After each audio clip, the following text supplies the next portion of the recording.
So in this video, I'm going to show you how to take a year off and travel the world like I've done. And I'll show you these 3 nifty guidelines that I've used to determine my needs to getting out there and making stuff happen. So in order to take a year off and travel, there's a few things you need to understand. First off, I've kind of abbreviated everything by NSP. The first part of this is needs. You need to know what your needs are. There's 2 components of this, okay? You need to know your needs in terms of money, and you need to know your needs in terms of time. So needs in terms of money, we can look at a few things to determine what you need. First off, to even get anywhere in the world, it depends on where you're gonna start. If you're taking a year off to travel, you could be starting at your own doorstep, okay? So you could just say, I'm starting wherever I live, and I'm just gonna drive off and do whatever, okay? That's great. That means it'll cost you nothing, to go off and start your trip. Or maybe you're gonna rent a Winnebago, right? That's, if you're gonna buy or rent a van or something, that's gonna cost you money. So you have to factor that into your needs. I'm gonna use rough numbers for this, and just as a disclaimer, for this situation, I'm going to assume you don't have a lot, because I don't know your individual case. You might have a mortgage. You might have a car payment. You might have a ex-wife who needs payments every month. You might have kids. Again, whatever those are things you'll have to calculate yourself into your base. But above your base is the stuff I'm going to talk about here, okay? So needs in terms of money, typically speaking, you're talking about a starting cost of $1,000. Okay, you want a plane ticket to Thailand, it costs you about 750 bucks.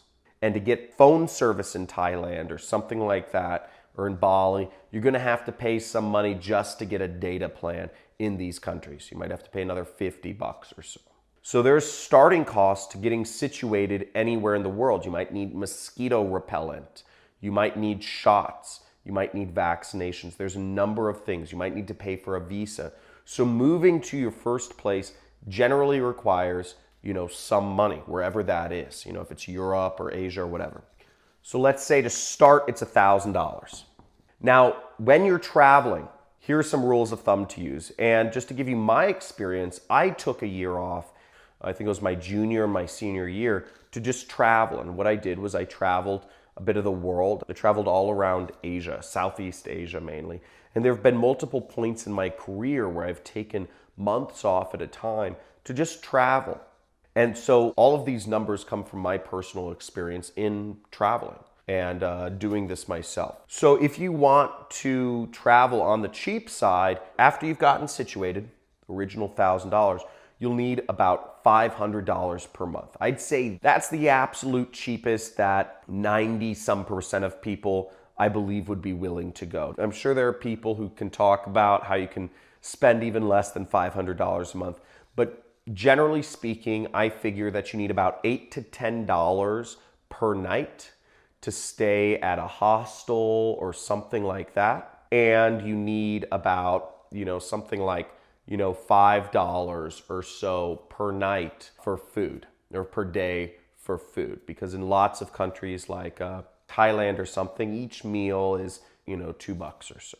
Now, if you want to travel more comfortably, I recommend about $1,000. If you have $1,000 per month to spend, what you'll get is a little more what I call comfortable travel. You'll be able to spend a little more. You won't have to stay in a hostel. If you have $1,000 per month to spend, you can stay in a cheap hotel certain nights, okay, if you're traveling, that have, like shampoo bottles and conditioner and body wash, so that you can freshen up, a couple times a week.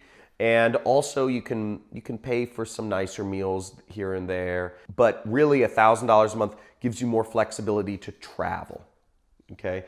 If you're just looking to stay situated in one place, with minimal amounts of travel, $500 a month is good. But if you're looking to take a train somewhere or spend more money going to new countries and pay visa fees and stuff like that, that's gonna cost you a little more, okay? So you'll need a little bit more money to do that. And $1,000 a month will allow you to travel throughout, more countries, generally speaking. Now, if you'd like to be a little more comfortable traveling, $2,000 is a pretty good range to be in. If you want to take plane flights to new countries, every other week, or if you want to stay in a hotel or, a motel or something like that, if you want to generally eat what you want, $2,000 gives you roughly $60 or $70 per day to spend. And that gives you, $10 to $15 per meal.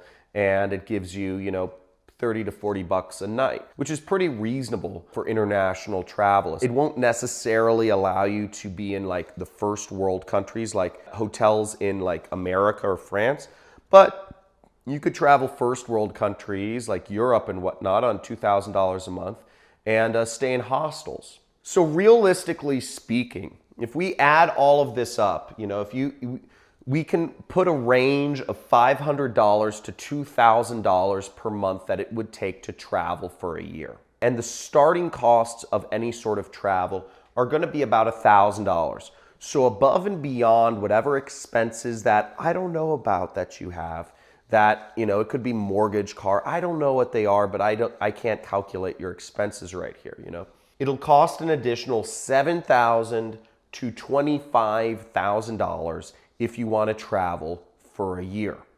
Okay, if you want to travel comfortably, it'll be about $2,000. If you want to travel you just want to do it, you want to do it and you don't care how grody and you're staying in hostels every night and you're staying in cheap hostels every night and all that stuff, it'll cost you $7,000 for the year. But it's totally possible. These are good ranges to kind of go between.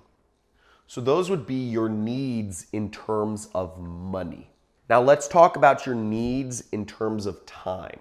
Now your needs in terms of time, this can play a crucial role. For some of you, you may just want to take a year off. You don't want to do any work whatsoever. You don't want to do anything to make a dollar, okay? You don't care about money at all. But some of you may have businesses where you can freelance or you can contribute or you can do something with your work while you're out there. For me, I run an internet business, okay? And I've been running an internet business since 2012, and that's really afforded me, it's kind of the reason. Traveling was the impetus that I started an internet business because it's very easy to travel when you run an internet business. It just, all I need is an internet connection.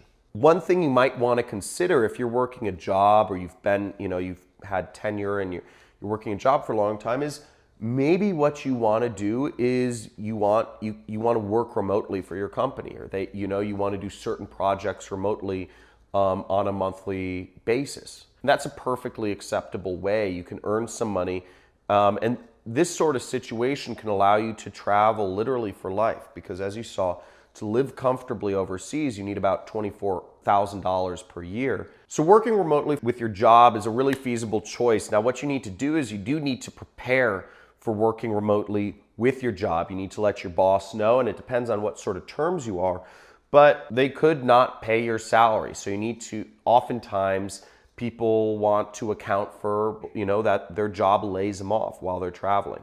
But as you saw in our scenarios, if all you need is $7,000 to $25,000, there's a very high likelihood that you can travel indefinitely if you had a remote working arrangement, even if you're being paid half your salary in many cases. So it's a really feasible thing. For me, I can automate quite a number of things in my business, but I'll still need to spend a few hours per week to actually run my business and bring in some money.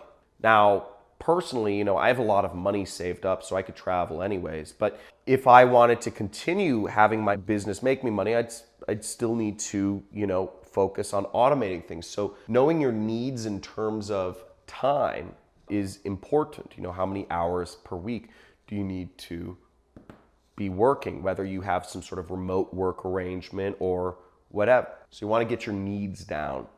And also, this is going to go into, we're going to talk about this later, but this will affect some of the other steps. The second step is saving, and you want to save money and you want to save time. Now, it's obvious how much money we want to save. We want to save $7,000 to $25,000. Those are the numbers.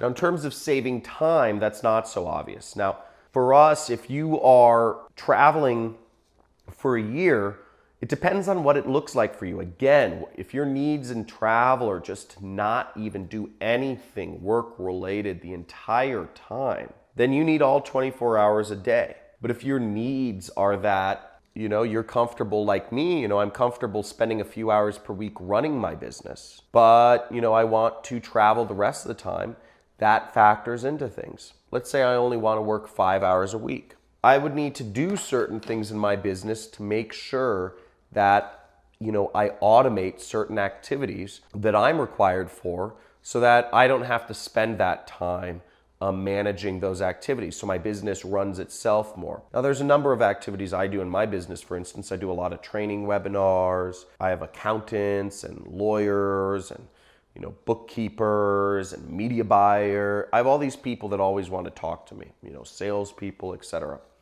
Tons of people always wanted to talk to me. And I would really need to automate a lot of these processes to make sure that, I don't have all these people always wanting to talk to me and always expecting me on these training webinars and yada, yada, yada every single day. Also, in my situation, I have mortgages, I have all this other stuff that requires time, So understanding what your kind of basic activities are, my life's a little more complex now, but, I'm assuming some of your lives, maybe your life has certain things that you'll need to maintain. You'll need to find ways to save time so that you can reduce the amount of time you need to spend on maintaining whatever it is you currently have. The third step is to plan. And this is the most exciting part, obviously. Once you have saved up the money and you've reduced the amount of time you need to spend in, if you're an entrepreneur or freelancer, or if you were just like, I'm out, you get to plan. And whether it's you go to Thailand or whether it's go to Bali, great places, whether it's you go to Morocco or Brazil or wherever these places are, you want to time around, for me, I have to plan things around where there's going to be good, consistent internet access. Some of the most beautiful areas in the world don't have great internet access. So I need to pick beautiful places that do have internet access, and consistent internet access. That's a big problem with a lot of countries. I also need to make sure, for me, I need to make sure I go to hotels or hostels or whatever that have internet access, not just some sort of like tethered mobile connection. I've been to so many hostels that, they're like, oh, we have internet, but it's like a tethered connection to somebody's cell phone. It sucks. Which is funny. This Airbnb I'm staying in here in Utah, I didn't think it was going to be the same situation, but they have a tethered mobile connection. Their internet is out. But you want to plan around where you're going to be and where you're going to go and what the cheapest routes to get there are. Now, I hope you enjoyed this video. Make sure to like, subscribe to my channel if you want more information on how to work for yourself. And also comment if anything in particular helped you or kind of sparked an idea in your head. Let me know what it was.